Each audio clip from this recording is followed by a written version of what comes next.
Hey guys, it's Leslie. I wanted to tell you a little bit about my homeschool journey and what has led me to unschooling or relaxed homeschool, child-led, there's whatever you want to call it. Um, when my daughter was little, I really thought homeschool was school at home. I thought that I had to be the teacher, I had to talk for 8 hours a day, I had to be the driving force behind it all, and that seemed really exhausting. Um, she is very headstrong, and we butted heads like you wouldn't believe. I didn't know if I could do it, so I tried. Um, it was like an ABC thing. So we would make a little craft with a letter, and we did that like once a week. And we did little things, for apples the first week. Oh dear, the air conditioner just kicked on. I hope it's okay, not too loud. So we would try really hard to do these little crafts and these projects, and she just hated it. I mean, it was like pulling teeth. And here I was trying to do something fun, and I thought, oh dear, if this isn't going well, how are we ever going to do multiplication? How am I going to teach this kid how to read? She's just fighting me tooth and nail, like, all the time. So I had to pull back on myself and just kind of like reassess. Well, part of what encouraged me was we were doing parents as teachers, where a child educator would come into our home and, evaluate, come up with games that I could play with her, and just kind of assess and make sure she was doing all the right stuff. Well, she was always doing the right stuff. She was always way ahead of the worksheets that the child educator would bring, and it was kind of like, just keep doing what you're doing.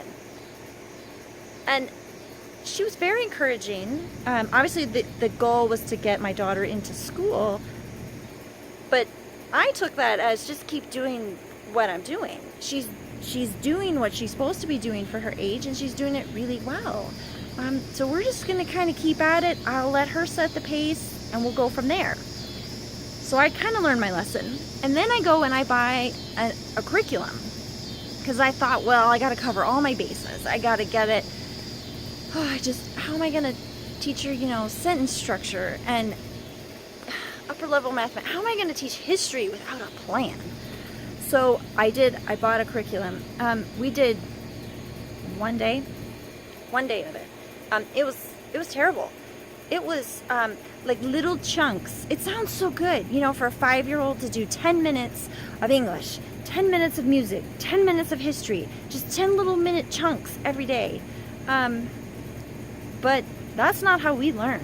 That's not my tendency. I go to a section in the library and I check out every single book on chickens and gardening. And I just overwhelm myself with way too much information. I blitz learn.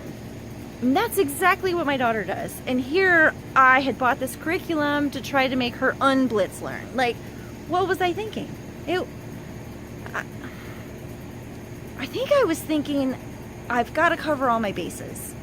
Well, then I started reading and thinking, and we have 18 years since they're born to when they graduate high school to get about 5 years worth of schooling in. They need to know how to write paragraphs and research papers. They need to do some mathematics, and that's kind of all you really need for these college level entry tests. All the science, all the history is really just a logic problem. So when I looked at it like that, okay, I can take a step back. We can go at her pace. We can do what she's interested in. And we might be a little deficient in history one year. We will totally make up for it another year when she's ready, when she's excited, when she's interested. So I really pulled back the reins, and I just kind of let her lead. Pull back the reins on me, not on her. I just kind of let her go and do her thing. And now when I read through recommendations, the Learning Year by Year by Rebecca Rupp, which is how I do my evaluations, which are required by state law, I read through that. We're there. She's doing what she's supposed to be doing, even without an enforced curriculum, or I don't even really have a set, this is what we're going to learn this week. I don't have a plan like that. I just write down what we do. I encourage curiosity. I encourage resources. I mean, I buy books, and we go to the library, and we do activities. We go to groups and interact with other kids and see what they're doing, and we try lots of things, but I don't make her do anything, which sounds crazy, but it's working and it's awesome. And when she gets it, when she taught herself how to read, it was all joy. It was excitement, and it was like, this is gonna work. And then just last month, she starts multiplication tables on her own. A 7-year-old. Like, she's jumping up and down, screaming, happy. I got it. Like, it is joy, and it is amazing to watch. So moms, if you're out there floundering, look at the comments below. I'm gonna post some of the books that I just really recommend, and look for more videos from me, because I'm gonna talk more about this, because I not only drank the homeschool Kool-Aid, I drank the child-led, let's go unschool and just be part of the world and live, not in a vacuum, but in real life.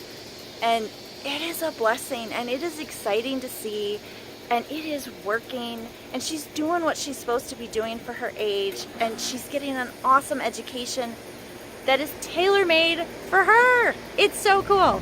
So keep a lookout for videos. Thanks for watching.